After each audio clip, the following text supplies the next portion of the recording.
Jack, and this is my audience.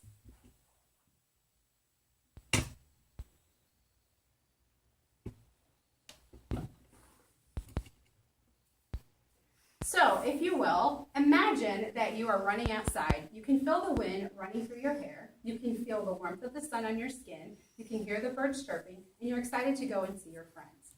Can you recall a time in your life where this is happening? For children, this is a time of recess. Recess is fun for children. It's a time when they get to run, play, enjoy their time with other people. But it's also a time that is being cut out of the children's lives and part of their day.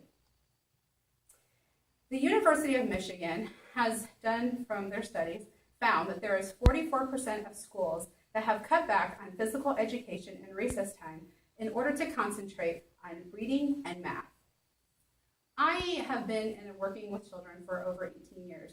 I have seen the benefits that recess and physical activity can bring to children. I know as parents and educators, we want what is best for children. We want what's best for them emotionally, physically, as well as for their learning. So today, we're going to look at the benefits of recess. We're going to look at the physical, social, and mental benefits that recess can bring for children. So let's start by looking at the physical benefits.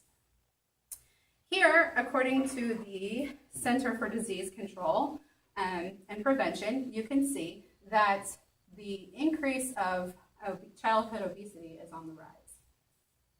In 2012, 18% of children ages 6 to 11 years of age were considered to be obese, and that number is continuing to rise. It has been stated that children need 60 minutes of physical activity in their life. Now, this doesn't seem like a large number, but when you think about it, children are in a classroom for the majority of their day. Then when they come home, parents are busy, and they're now sitting in front of screens. That 60 minutes is not happening, and this is leading to a childhood obesity. Recess is considered a time where children can get the physical activity that they need.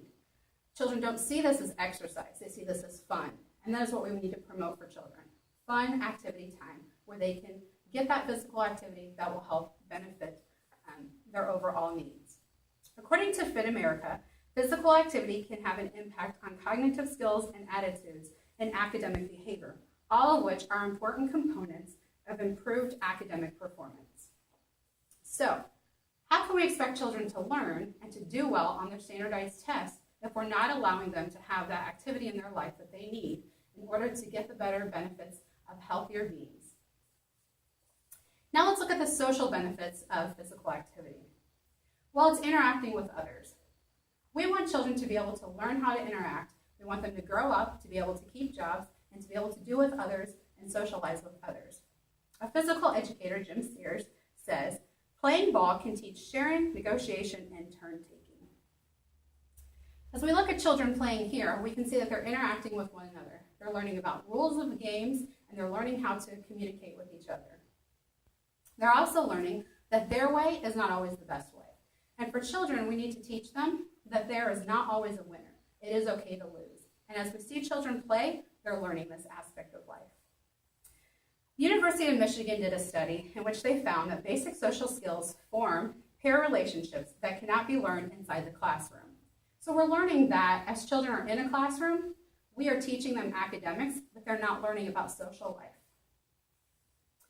Now let's look at the mental benefits that come from recess and from physical activities. How many of you have a hard time sitting there for long hours on end, concentrating on one thing and one thing only? It's hard. I know for myself, I find that I need to take a break. Well, for children, when they're sitting in a classroom, they're relying on the adult to be able to find that time where they can go and have a release. They're bored. No matter how much we plan, no matter how much we try to do, children are going to get bored.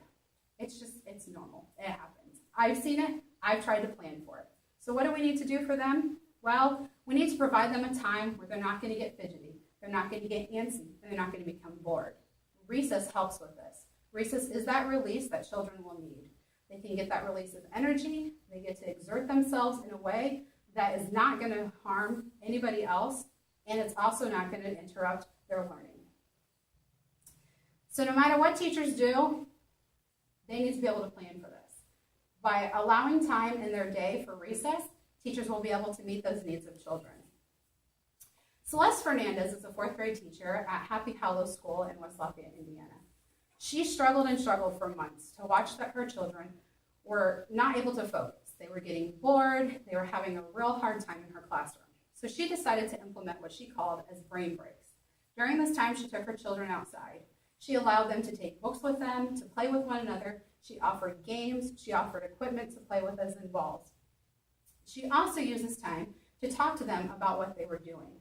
She showed them how balls can have angles of degrees as they were trying to shoot baskets. She took hula hoops out with them, and during this time, she showed them as to what angles, as well as the accuracy of timing of how long it took to be able to maneuver these hula hoops. All of this was done in a recess type of format, but it was also done at a time when children were getting that release of energy. She said, "My children focused so much better. They listened, they engaged with others, they learned about rules, and they learned about interacting with each other." Then she said, "When they arrived indoors after this period of time, they were able to focus with me, and they were able to go and to learn better. Their grades were improving, and so was their interactions with others." The University of South Carolina did a study in 2009, and it said, "Recess provides a critical change of pace and recharging of energy, which can then benefit learning." Young children and adults do complete their tasks better when they're up and moving than when they're just sitting there. We know that when we take regular breaks from mental tasks, it improves our productivity. Well, we want children to learn. We want them to be productive. So we need to give them that time. We need to give them the time where they can be productive and they can learn. For children who have ADHD, they need to be able to have that time to release their mental time. Their brain is having a hard time keeping up with where they are. So we need to provide them that time to have a mental break. As you can see, recess is important in the life of a child. We've looked at today the physical, social, and mental benefits. So the next time that you or someone else questions whether a child needs a recess break, just remember that play is not a waste of time. It is a learning time. Thank you for your time.